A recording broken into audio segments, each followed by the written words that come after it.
Globalização e Cidadania, por Pedro Dalari. Bom dia, professor Pedro Dalari. Professor, a pandemia de Covid-19, como o nome já diz, é pandemia, ataca o mundo inteiro, e a situação preocupante na América Latina, onde a desigualdade social é enorme, na verdade. O que isso significa? O novo coronavírus e a Covid-19, a doença por ele causada, vem atingindo países do mundo todo, inclusive a América Latina. E na América Latina, o quadro é muito difícil. As cenas de Guayaquil, no Equador, com mortos sem sepultamento, chocaram a opinião pública do mundo inteiro. Aqui na região, a extensão do impacto e seu provável prolongamento serão maiores por conta do grave quadro social. Apesar dos avanços institucionais, persiste na América Latina uma situação de desigualdade e pobreza em que, lamentavelmente, o Brasil ocupa um lugar de destaque com índices muito ruins. Terá que haver na região uma mudança na perspectiva do desenvolvimento. Não basta o crescimento econômico, tem que se levar em conta aspectos sociais, culturais, ambientais e, como mostra a atual pandemia, de saúde pública. Esta é a síntese e a conclusão de obra que, embora escrita em 2019, antes, portanto, da pandemia, antecipou este quadro de dificuldades que a América Latina vive ao descrever justamente a precariedade do quadro de desenvolvimento econômico e social. A obra dedicada ao desenvolvimento e à cooperação na América Latina é produzida no âmbito das atividades de pesquisa da Cátedra José Bonifácio e foi seu coordenador o economista boliviano e grande personalidade do sistema financeiro internacional, Henrique Garcia, que por quase 30 anos presidiu o Banco de Desenvolvimento da América Latina.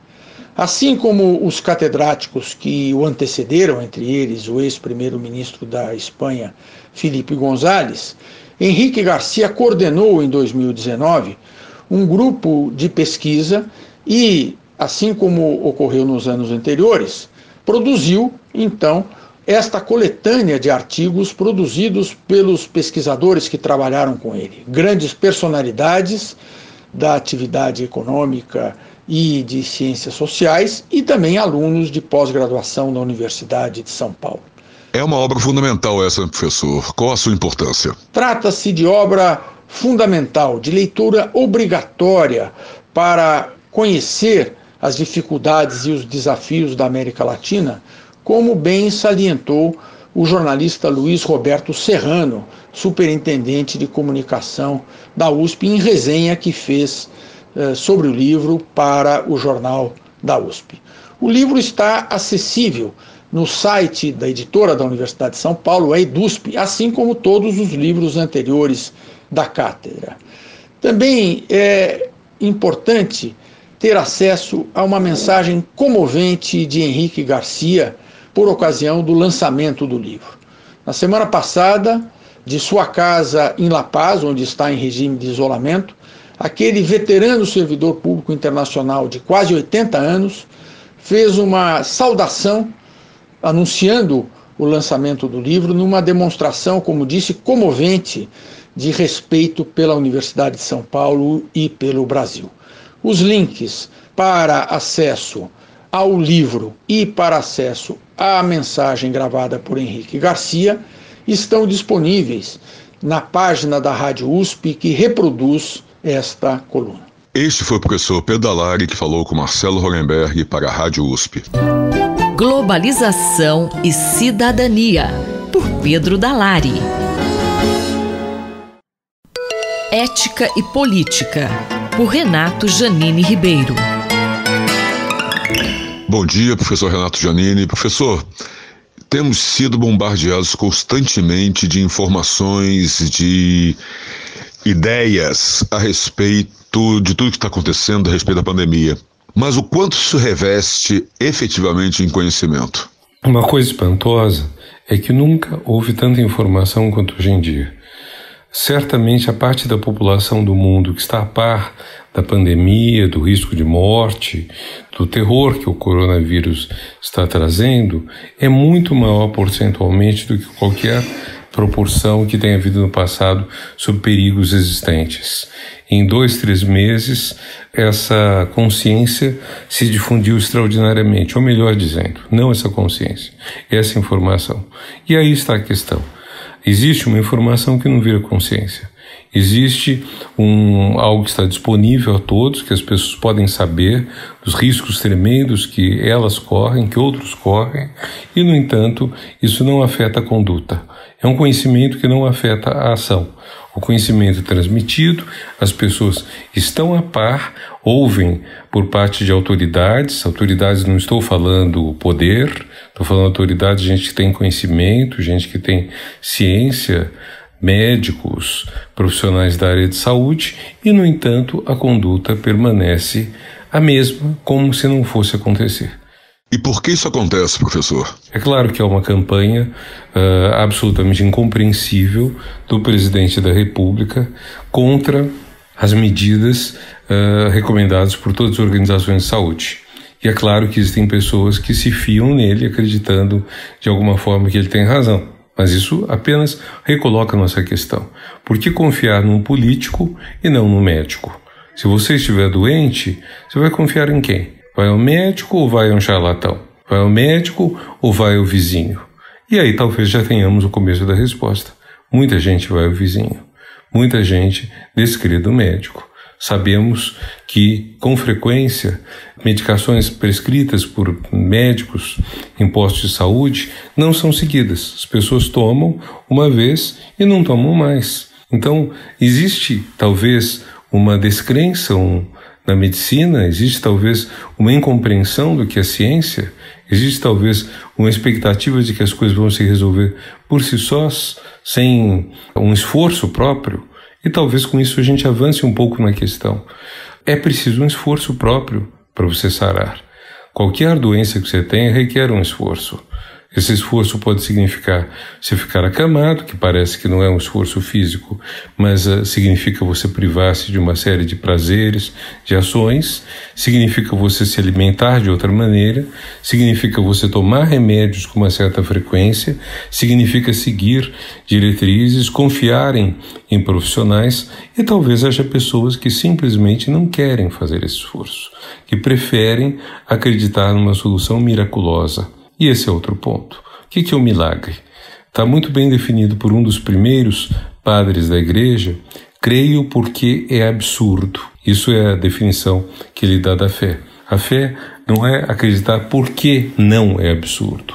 Se não fosse absurdo, seria certeza, seria verdade, seria ciência. Quando é fé, é porque você crê apesar das evidências em contrário.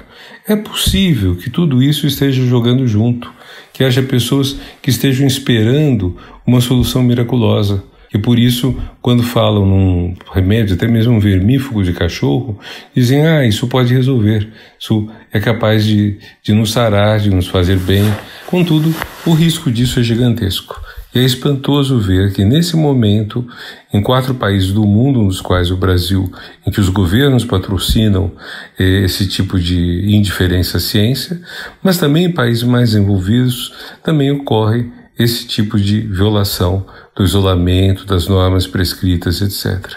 Eu acho que esse é um assunto extremamente preocupante e que merece ser aprofundado. Este foi o professor Renato Janine Ribeiro, que falou com Marcelo Hollenberg para a Rádio USP. Ética e Política, por Renato Janine Ribeiro. Reflexão Econômica, por Luciano Nakabashi. Professor, há uma discussão sobre os efeitos dessa crise do coronavírus, de como será a recuperação quando a crise passar. Essa recuperação tende a ser mais rápida ou mais lenta? Tudo bem, Gabriel. Hoje a gente já tem uma ideia melhor que os efeitos do coronavírus, do Covid-19, sobre a economia serão mais fortes do que se achava inicialmente, porque a parada que vem ocorrendo nos diferentes países, a parada em termos produtivos, tem sido maior e por mais tempo do que se previa inicialmente. Quanto mais tempo a economia para, maiores serão as consequências, porque isso vem afetando famílias e empresas. Certamente uma parte dessas empresas vão à falência e essa falência acaba tendo efeitos mais duradouros depois na retomada. E também o sistema financeiro em alguns países tem sido duramente afetado também pela piora dos empréstimos, né, na qualidade desses empréstimos, ou seja, os próprios bancos percebem uma redução do ativo e faz com que o sistema financeiro comece a ter mais insegurança, né? Insegurança nos ativos, nos empréstimos que já foram realizados, uma boa parte dos ativos financeiros perdendo qualidade, tornando-se mais arriscado e isso piorando a qualidade do balanço do sistema financeiro. Então isso é muito grave, né? Quando a crise passa para o sistema financeiro, a capacidade dessa crise se prolongar é muito maior. E quanto mais tempo a economia fica parada, mais começa a passar para o setor financeiro os problemas e para o setor produtivo. E isso torna mais difícil a retomada da economia num segundo momento. Além desses efeitos de médio prazo, temos outros efeitos? Então a gente tem esse problema dessa parada súbita da economia em vários lugares que pode se prolongar por efeitos secundários, né? Essa parada acaba provocando dificuldades financeiras para famílias, para empresas, para o sistema financeiro. Quanto mais esses problemas ocorrerem, mais lentamente a gente vai retomar. Mas tem um outro fator que é muito importante para países de renda média, como o Brasil, de renda baixa principalmente, que é sobre a questão da pobreza. Quando a gente pensa assim, o Brasil, a gente já vem enfrentando um momento muito difícil, que vem lá de 2013, 2014. 2014 a gente já teve uma recessão, 2015, 2016 uma recessão muito forte. E isso, uma retomada lenta a partir daí, né, em 2017, 18, 19, isso tem aumentado a quantidade de pobreza no Brasil. E a pobreza tem efeitos de longo prazo. Em primeiro lugar, né, esse momento que as pessoas estão confinadas, aumenta a ansiedade, aumenta o estresse. Em famílias desestruturadas, o ambiente acaba ficando mais caótico. E uma coisa que é muito ruim para o desenvolvimento das crianças é um ambiente familiar que não traz segurança, que é conflituoso. Isso afeta a formação das crianças. E geralmente, né, tem essa questão agora do confinamento que está afetando, mas esse aumento da pobreza faz com que nas famílias mais pobres, geralmente se tem mais dificuldade dentro do lar, existem mais conflitos. E também tem até a questão da alimentação das crianças, né? Tudo isso afeta o desenvolvimento socioemocional e a capacidade de aprendizado dessas crianças. Então a gente já vinha num aumento de pobreza decorrente lá da crise de 2014 a 2016 e da lenta recuperação da economia, e agora com essa parada súbita e com uma retomada que vai demorar mais do que a gente estava imaginando inicialmente, vai fazer com que a pobreza aumente por um tempo relativamente longo. Então esse aumento da pobreza afetando a formação dessas crianças, a formação em termos emocionais, em termos cognitivos, vai acabar tendo efeitos de longo prazo. Então é importante estar olhando, estar dando sustentação para essas famílias em termos não só de possibilidade de consumo, mas em um momento posterior a essa parada, um sustento em termos de amparo social, né, psicológico, para que a gente possa reduzir os efeitos da pobreza sobre essas crianças.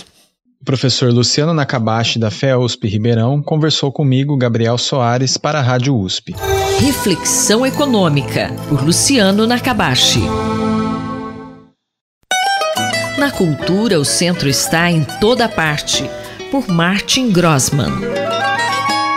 Professor, Brasília está comemorando 60 anos. O senhor tem algo a comentar sobre essa trajetória? Leila e ouvintes da Rádio USP, uma efeméride que não pode ser deixada de lado. 60 anos da nossa capital Brasília é uma data a ser não só lembrada, mas que possa servir de inspiração. Uma vez que o gesto, antes de mais nada, da construção de uma nova capital para o Brasil, é um gesto utópico, né? E nada como mais inspirador nesse momento de tentarmos, mergulhados nesta crise do coronavírus, pensar no futuro. É um exercício extremamente difícil, mas não foi só Juscelino Kubitschek que pensou numa nova capital. Esse está no pensamento, na imaginação de visionários, né? Que estão na história dessa nação jovem que é o Brasil, né? O que me chama a atenção, antes de falar um pouco mais sobre Brasília, é que, ao perguntar aos meus alunos no início do semestre, sempre eu faço essas perguntas dos hábitos culturais, da representação cultural, enfim, de lugares que conheceram ou que gostariam de conhecer. E a maioria, eu diria 98%, nunca foi a Brasília. Então, já foram as praias do Rio de Janeiro, as praias de outras cidades, conhece às vezes aqueles mais privilegiados, conhecem outros países, né? Mas quando a gente pergunta para o brasileiro, e aí eu cutuco esse que nos ouve, ou esta que nos ouve na Rádio USP, né? Quem já foi para Brasília? Por que nós não colocamos nas nossas agendas, nas nossas listas, né, de lugares a visitar, a nossa própria capital, né? A capital onde, de forma distante, este país é governado, né? Então, a Brasília é, antes de tudo, ainda e infelizmente, uma imaginação, é uma abstração, né, para a maioria dos brasileiros. Como podemos comemorar a trajetória dessa capital que nasceu para ser a cidade do futuro? Para comemorar os 60 anos da construção de Brasília, eu faço um chamado aqui. Vamos invadir Brasília depois do coronavírus, né? Vamos tomar de assalto essa cidade que é uma abstração, né? E repetir gestos que aconteceram nesses 60 anos, como quando da posse do Lula, né? Quando milhares foram a Brasília, né? Comemorar a data, e fotos do fotógrafo artista Mauro Restife documentam isso muito bem, né?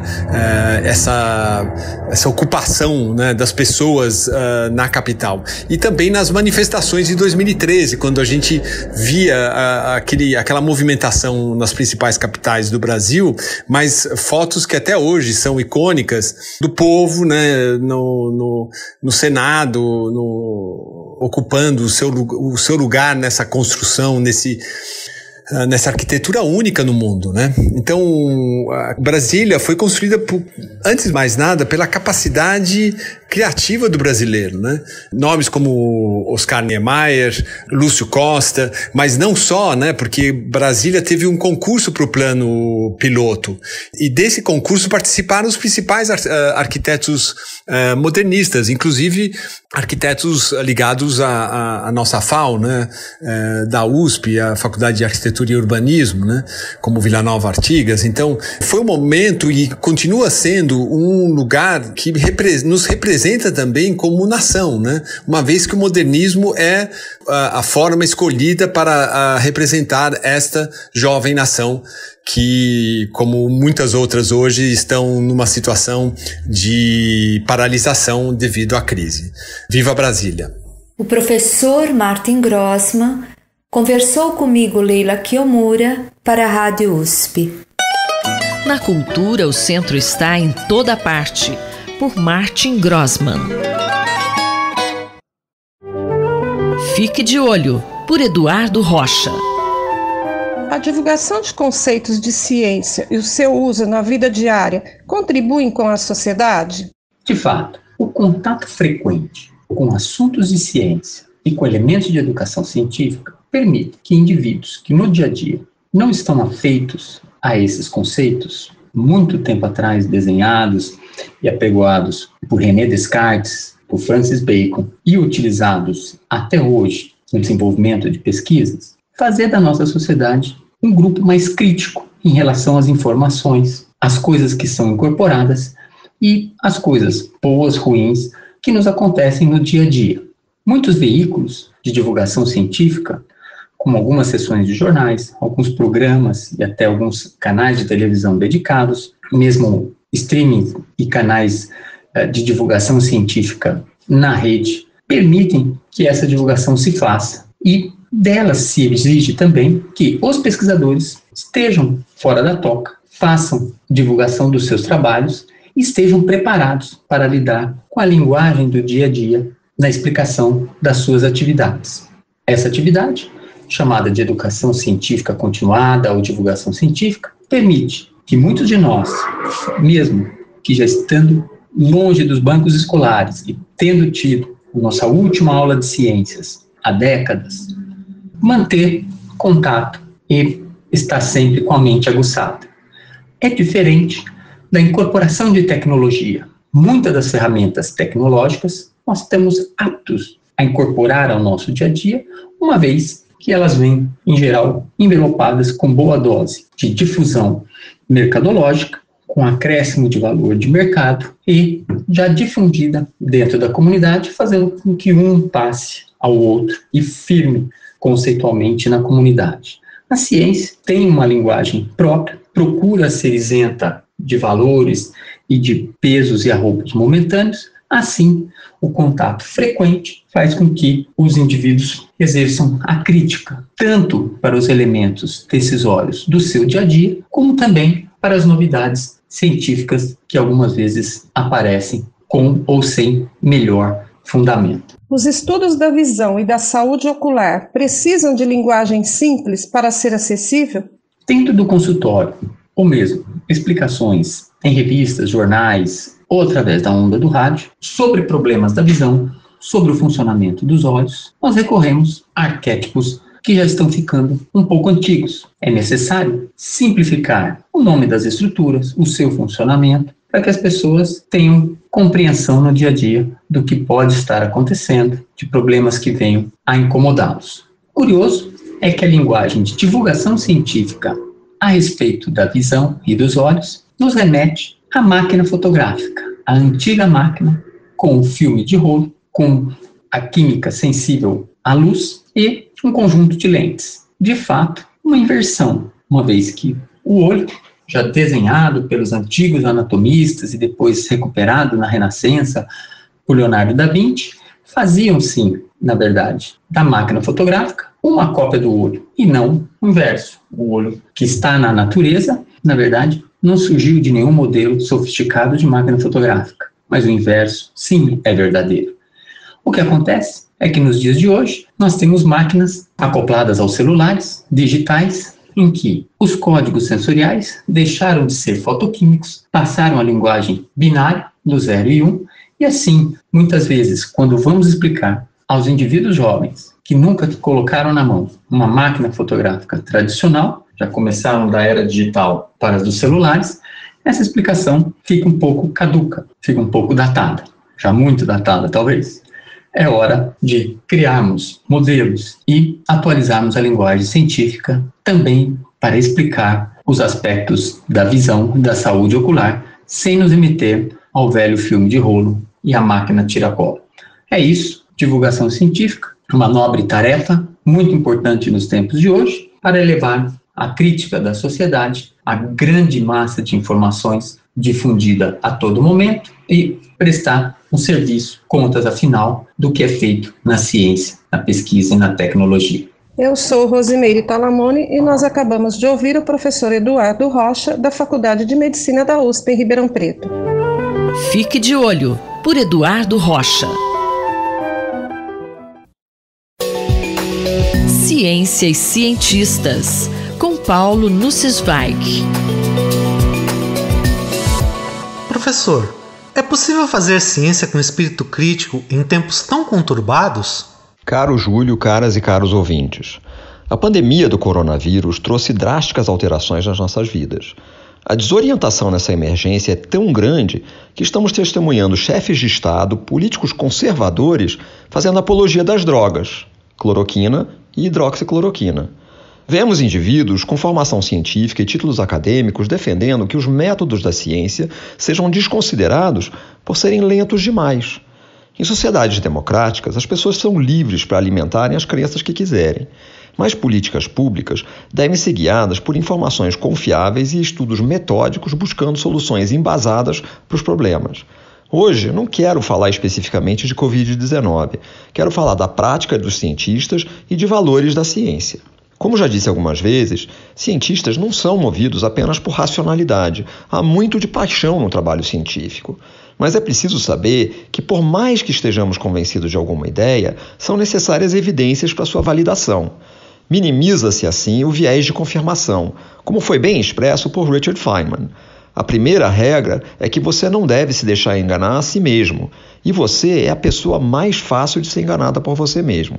Essa aparente dicotomia entre paixão e espírito crítico torna o trabalho de cientistas especialmente exigente.